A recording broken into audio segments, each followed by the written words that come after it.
He's the winner, first place for a styled mustache 2 years in a row. And we have him on this week. It's Hunter Kelly joining Mustaches and Coffee. Pour the coffee.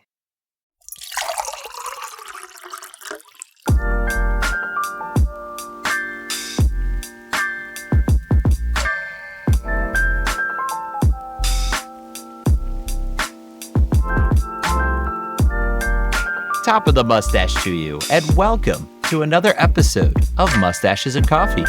Where the topic goes, nobody knows. I'm Isaac. I'm Ben. And I'm Hunter. And we're glad to have all you mustache and coffee lovers with us. And a big welcome to our special guest, Hunter. As you heard, how are you doing? I'm doing great. How are y'all? Doing good. Doing great. I had a little bit of a flooding going on in my basement because it rained really hard today. So, yay me. I have a lot of fun cleaning up to do. I got it pretty much contained, but all the fun happenings of having a basement. But otherwise I'm good. I'm doing great. But I have to make sure not to forget you, Ben. Ben, my main man. Yay. How you doing? I'm okay. I just got back from the chiropractor. So I'm feeling all loose and everything. So I'm doing okay. Okay. So if you turn in the Gumby up there, we'll know why. Okay. Exactly. Well, good deal. Well, we're really excited to have you on, Hunter. Before we do, just a friendly reminder, wherever you're listening to us, if you could do us a solid, be sure you hit that like button, hit that bell, and that subscribe. We really appreciate it. So let's start from the beginning. We're really interested to hear your story, Hunter. What got you into mustache competition? Yeah, so first, just thank y'all for having me on the podcast. And Of course. well, Yeah. what got me into the mustache, I grew up in Texas, and I remember going to church, and this older gentleman had kind of what you would imagine a normal person's handlebar being. And I remember looking to my grandmother. I was like, I want a mustache like that. You're like 8, 9 years old. Well, then times come and you can grow facial hair, and you're like, mustaches just aren't in. Why am I going to grow a mustache? So I cannot grow a beard to save my life. So I can grow my upper lip and I can do a goatee. So I used to just let both of them grow out, and then I would just shave it. And then in college, I was like, oh, it'd be funny. I just show up with a mustache because it was long enough that you could like kind of curl the ends up. You could tell there was some length on it. So I showed up with a clean shaven chin and this mustache sticking out. And my friends were like, oh my God, that's like so you got to keep it. And we had school photos the next day. I was like, I'll go in for the school photo. It'll be funny. They go scan it. It's like, oh, this guy's got a mustache. And that kind of went on kind of throughout college. So anytime we had school photos, I would just shave the chin, have the mustache, and that's like how the school processed my photos. And I had made a post on social media, I guess it'd be right around 3 years ago, and I was like, yeah, I think I'm ready to shave it. It was just getting too long to do anything with. So I'd made that post. And at the time, I was using like hair pomade just to kind of like give it some direction because you're always eating it when it starts growing out. And I had this verified gentleman, Shan, and he's like, dude, that's like the best mustache ever. You cannot shave it. And I was like, all right, this guy might know what he's talking about. I'll go like 2 more weeks and then I'll shave it. It's too much. And in that 2 weeks, I had several mustache wax companies reach out to me. They're like, hey, we want to send you some product to try out. And I'm like, there's wax that's like made for the mustache. What? Yeah. So I got those. And a lot of times now you get on this day 3 years ago, it's like some horrible shot of me with mustache waxing because I had no idea what I was doing. And then it snowballed from there. The one gentleman wanted to continue to see some mustache stuff, and I thought it was a little weird at first because it's just like, hey, I'm gonna send you like shots of my mustache. And I was like, I'm gonna make this a little less weird, and I'm just gonna post it on TikTok. Instagram at the time, I think was just going into Reels, maybe. I don't know. I'm not great with social media. But Yeah. I was keeping a lot of it just for photos. And he would take a lot of the like footage I would have, uh, edit the photos for me, and I would post those. And then TikTok, I would post like videos of me styling or me just doing whatever. And that started building up. I was like, I'll throw some on Instagram just so they're there. And then both of them just snowballed into the craziness they are now.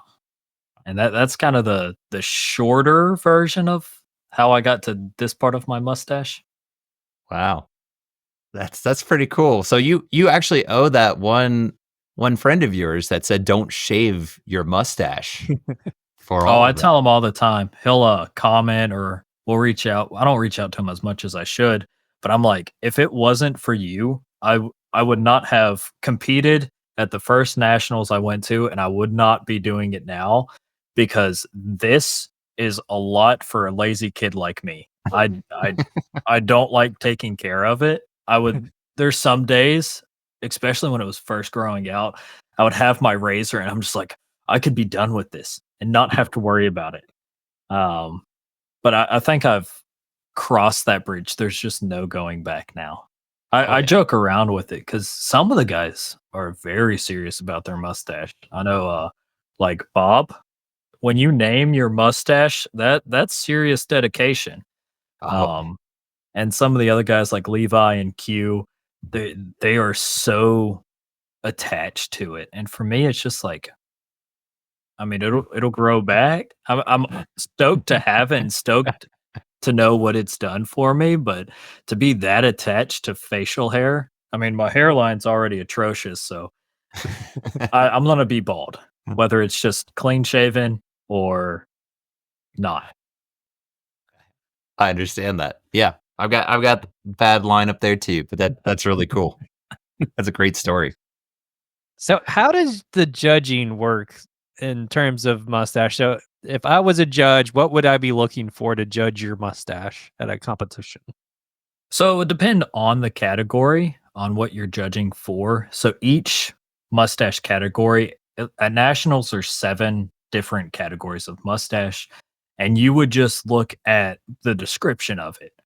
So styled handlebar is probably the broadest as far as mustache categories because it's defined by any, I think, curled hair without a closed loop, but it also includes styles like Hungarian and then just general handlebar. So a Hungarian, I don't know if Bob showed y'all pictures, I imagine he did, but where it just kind of like swoops out almost like a smiley face kind of. But that would constitute in the category.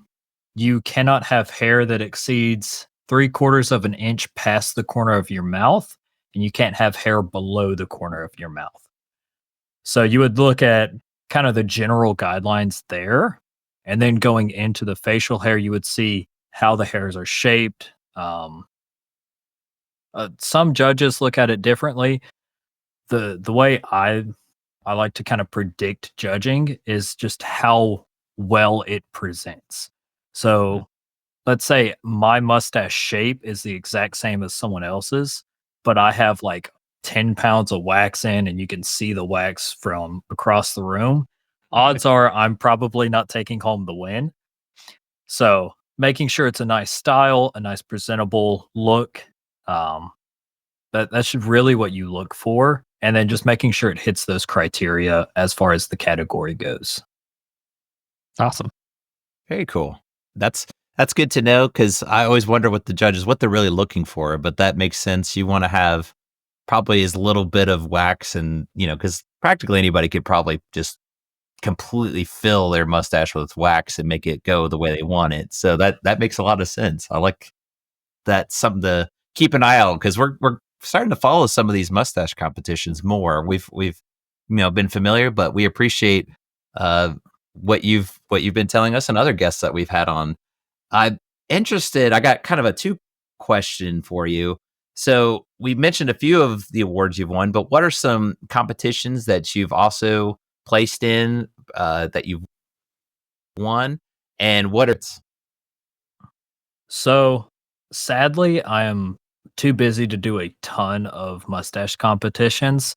I really make an effort to go to the nationals, and I really made an effort last year to go to worlds, and that just kind of fell through with work. So I've only been to three competitions. All three of those were nationals. The very first one I showed up at was nationals in Casper, Wyoming in 22, and I placed second there in the styled handlebar. Then we had Daytona Beach in 23, where I won my first styled handlebar category. And then this past year in Everett, Washington, where I won first place again. There's a ton of local ones that going into next year, I am really going to make an effort to go to. Um, I just found that I was being pulled in a lot of different directions. I guess you could say I had my finger in a bunch of different pies. Between work, I kind of compete in strongman, so I do a lot of volunteer work on that front. And then the mustache stuff that takes up just so much time. yeah. Oh, I understand that. That's really cool though. Yeah. So what prizes do you win if you win a big competition? Like what sort of awards do you get? So at the national level, it is done for charity. Generally, look, it's almost like I prepared for this. It just happened to be here. So at Daytona Beach, I won. This was the first time they really did medals. Oh wow. Before they just did Oh, yeah. ribbons. So they put the logo on there, and then you have the national championship on the back. Um, it really gives you a lot as far as social media goes. You kind of throw that in your bio, use that to help film some content. I know some of the guys do some crazy stuff in public with it, Bob. But this past year we were in Everett, and that's where the Funko Pop headquarters is. So at that location, they have a limited edition Bigfoot. So they had like two or three different styles of the Bigfoot. So all the first place winners got that. Oh, We, cool. as the mustache categories go, a representative of Movember was there. So we got some free like mustache styled beer, a razor travel case thing, and a couple other pretty cool items. I got some pins too with mustaches. So you get kind of some odd and end stuff, but there's Yeah. no like grand prize. Everything's done for charity. Nice. In Everett, they did like a children's home. I don't think that was the term they used out there, but here in North Carolina, that would be called a children's home for like foster kids, people with kids without homes. And that's where all the money went to. Oh, very Very nice. I I think that's great. That's wonderful that, they're able to give back to the community and have fun while doing it. I just see a lot of people. I mean, it's hard not to smile when you see all those mustaches at those competitions. That's great. But we you kind of touched on a little bit. I mean, it was kind of like you were this overnight sensation. But what has your social platform really done for you? I mean, what's that experience been like? So as a kid that just came out of college, there's not really a ton of funds to allocate to travel. Like, oh hey, we're just gonna go to Casper, Wyoming. So with the like you said, the overnight explosion of social media following, it allowed me to kind of have this separate income that I can use solely for travel. Going back to where you don't win prize money, it is solely on us to figure out a way to get out there. First year had a ton of help from Death Grip Wax, Daytona Beach. They help out, but a lot of the travel expenses are still coming out of my pocket, and I don't make millions of dollars, but it does help having the social media to kind of supplement that income for the travel. Yeah. I think that answered the question. I Yeah. got Oh, off yeah. tangent there. No, that's I'm just thinking, it's amazing how social media is and just the effect that's so awesome to hear because I think if you can things you want to do, like you said, travel. There's things people like to do, but they just can't. But, social media kind of opens that door for you. So that's awesome. That's great to hear. Yeah, and another thing with this past year, I've always wanted to go to Seattle, and being in literally the opposite end of the country, it's not a feasible option. It's like, I'm just gonna go to Seattle for a weekend. No. And now it's like, oh hey, I have a mustache competition that's like just north of Seattle, so I'm going to Seattle. And then you can kind of do a little bit of sightseeing and I'll still call it work because we do film a lot of content. Um, a lot of people do enjoy talking with me and I love talking with them. So a lot of my time when I'm not, in the competition setting, I'm still answering questions, being there with the community. So it really does cut into how much downtime I have. Yeah, that's great. Well, we talked a little bit beforehand, but what's been some of the people's reactions when they see you in person with this big mustache? I love the distinction between internet comments and then real life comments.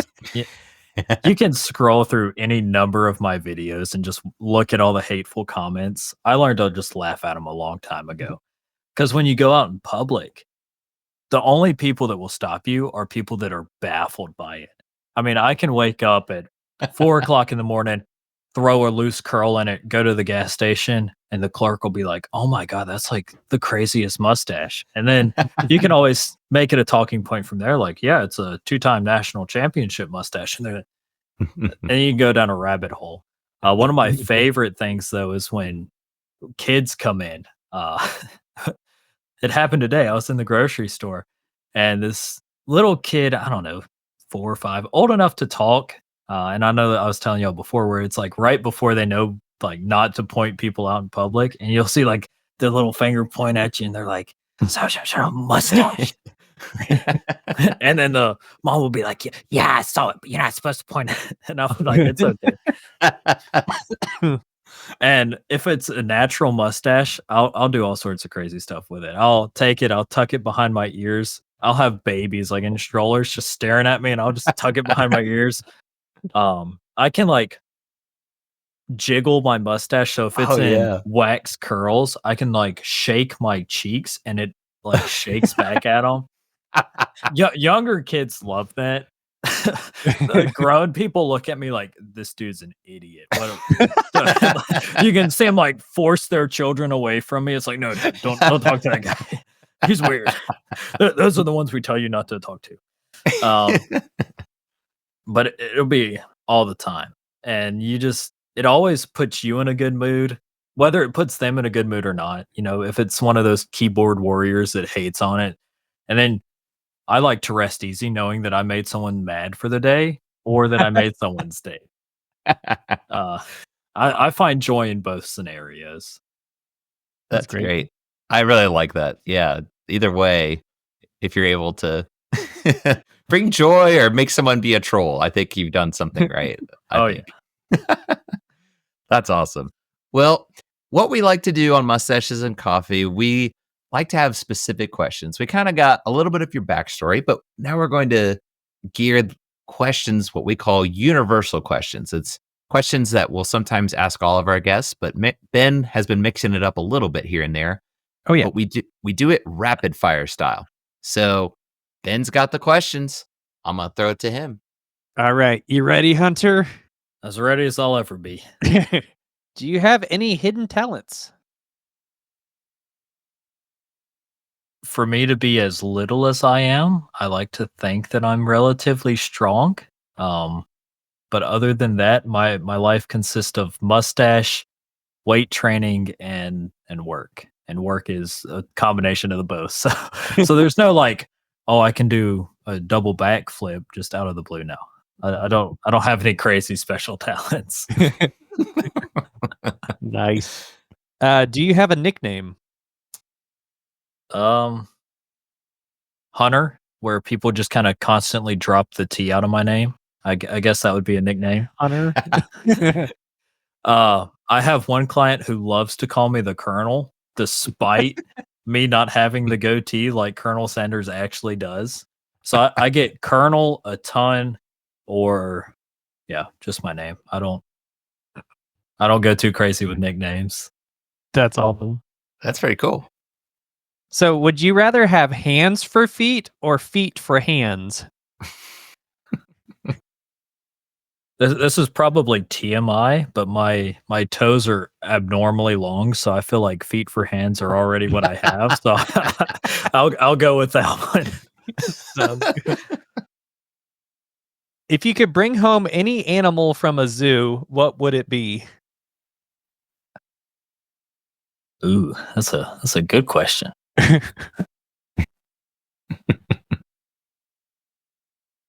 Ugh. I think an elephant would go great in the lot with our mini donkeys. I think that would be just a great cool. mixture. You have donkeys on your lot? Oh, we have 4 mini donkeys, a mini horse, sheep, goats, Wow. and then the dog. So there's we got a small petting zoo, I like to call it, out here. Oh, that's awesome. And an We elephant. were asking the wrong questions. We should have asked more specifically, like what kind of animals do you have? Well, That's awesome. That's awesome. So we have to ask you a question. This is very loaded. What's your favorite mustache style or celebrity mustache? ooh, can I answer both of them?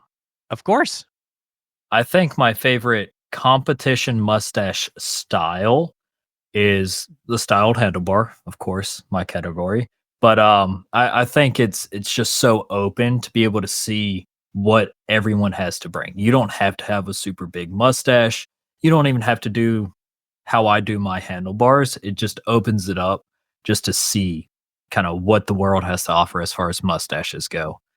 A favorite celebrity mustache. This might seem a little odd, just because it's not a large mustache, but I think Tom Selleck has one of the most Oh, yeah. iconic mustaches. I was listening to Q's podcast talking about Tombstone, and there's some great mustaches in there. But when you throw the mustache question to anybody, most people I feel like know Tom Selleck. He's just got that Yeah. that nice chevron look to it, and he's been rocking that for I think ever since he came out of the womb. So I'd say he's probably my favorite celebrity mustache. That's a Great question. great Or choice. Yeah, that's a great because I won't spoil it, but we did have I bring it up from time to time how we did a March Madness bracket style 64 best mustache. So And I'm I not gonna came out on first place, right? we didn't know about your mustache, but yes, that's something we might revisit. But we did a lot of different categories. I'll just say Tom Selleck went pretty far, so that's a great choice to be going with him. I think it's one of the more iconic mustaches. Like you said, it might not be big, but it's just what can you say? It's a very iconic mustache. So great choice there. So Well, thank you. yeah, great pick there. I'm with you. We are mustaches and coffee. So to go with that, we have to now ask you what's your favorite coffee? If I'm in a coffee house, typically I go with my caramel macchiato hot, whatever Yeah. size the medium is, because I like my sugary drinks. Uh, so I work at a gym and we work across the parking lot from a Starbucks, and my boss and I will go in there and have meetings all the time. And he'll be like, you want to order coffee? I was like, I'll let you go to the bathroom, then I'll order mine. So you're not judging me on what I get in it. But if I'm brewing it like at the house, I'm a big fan of Blackbeard's Delight from Black Rifle Coffee Company. I really like that blend. Ah, I haven't heard that exact one. I know some Yeah. have mentioned that brand before, but that's a new one. I like it. Yeah, it's one. I think I had bought it for a gift as somebody for Christmas a few years back, and I was like, "Well, let me grab me a bag." And it's just, it's so good. Cool. Well, we always like new recommendations, so that's one we'll have to kind of keep in mind. So that is all the rapid fire questions. So you are officially off the hot seat. Yeah. You can breathe easy. And we just want to again thank you so much for coming on because we'd love to hear the story of, a mustache as amazing as yours. We love to hear that backstory. So thank you for sharing with us your story. And also, now we know that you have donkeys. So thank you for that. Yeah, well, thanks again for having me on. I love being able to share. Um, Generally, I'm not the best at just outwardly expressing everything. So if y'all have questions or anyone listening has questions, shoot them to me. I am more than happy to answer them. Anything I can do to help grow the mustache community, really. There it is. That's Awesome. awesome. That's great. Well, we'll go ahead and wrap things up. But before we do, let's move into our last segment. Last drop. Brought to you by Contempa-Roast Coffee and Roastery. Visit our store or our site at contempa-roast.com today. Take it away, Ben. A woman from British Columbia was driving her car when she had to do a double take because she spotted a deer wearing a high-vis jacket that was fully zipped up. Other people have also spotted the deer, and it seems to be a wild deer at that. Police are trying to find the deer to remove the jacket. Who knows, maybe that deer just didn't want to be hit by a car, but the mystery still goes on. That's what I got. Oh, I missed. Where was this spotted at? Like what state or? British Columbia. It was in Canada. Oh, it's in Canada. So like, are they short on construction workers or something that they have to hire deer? That was my first No thought. I don't know. What do you idea. think, Hunter? I'm thinking someone pinned this deer down and was like, "Hey Steve, grab my high vis jacket. We're gonna put it on this deer," and then zipped it up and then let this deer run. And now it's just forever in this in that high vis jacket. That's a Exactly. new one. Wow. I guess it benefits the deer though. Think about it. Maybe they were actually trying to be mindful when they're crossing the road on a dark, night. They have reflectors on. It's actually, I don't know if that's harmful to the deer. Poor deer if he got held down, but maybe it was for his own good. I don't know. Or she. Look like Well, a dead. now that deer is a celebrity, so Exactly. That's awesome. Well, thank you, Ben. You're welcome. And what other stories do you have out there that are funny? Message us at mustachesandcoffee@yahoo.com, and you might have your funny story as a last drop segment. Yeah. Be sure to do that. Message us. We'd love to hear some funny stories. Who knows? There might be a bear next with a vest on. What you just never know. But we want to hear about it. Yeah, message us. But we want to be sure to give Hunter kind of the spotlight here so that ones can connect with you. So where can people look you up? Where can people find you? So on Instagram, it's Hunter_Kelly_99. And TikTok, it is Balmy Inc. BALMYINK. Or you can just be cool like me and you can get on Google and search Hunter Kelly Mustache and all of my stuff pops up. There you go. I thought, I guess I'm not the only one. I know people do that, but yes, handy dandy Google. That's fail safe. So there you go. Be sure to check him out and connect, follow him on all those platforms. And we'll be sure to do our due diligence as well. So Ben, where can people connect with us? Yeah, so we're on every social network, Facebook, Instagram, Twitter. We're also on YouTube, so we would love for you to subscribe to us. And we also have many little video clips that you can check out. And just feel free to message us if you have any questions for me or Isaac at mustachesandcoffee@yahoo.com. There you go. And keep an eye out because we like to have guests on, but for our topics, we like to do live streams. So feel free to jump on in and just say hello. Just pop in and comment. We'd love to connect with you guys. Ben mentioned where you can also just emails for last drop, all that good stuff. Just keep that in mind. We'd love to hear from you. So again, we have to thank you so much, Hunter. We had such a blast coming to, have a better knowledge of the mustache community. So thank you so much for coming on. You're welcome to come back anytime, and we'll be wishing the best for you in those competitions. Well, thanks again for having me and look forward to sharing some more information in the future. There it is. That sounds great. Well, that'll about do it here for now. But as we always say, don't bash the stash. I need espresso for the depresso. Goodbye, everybody. Bye.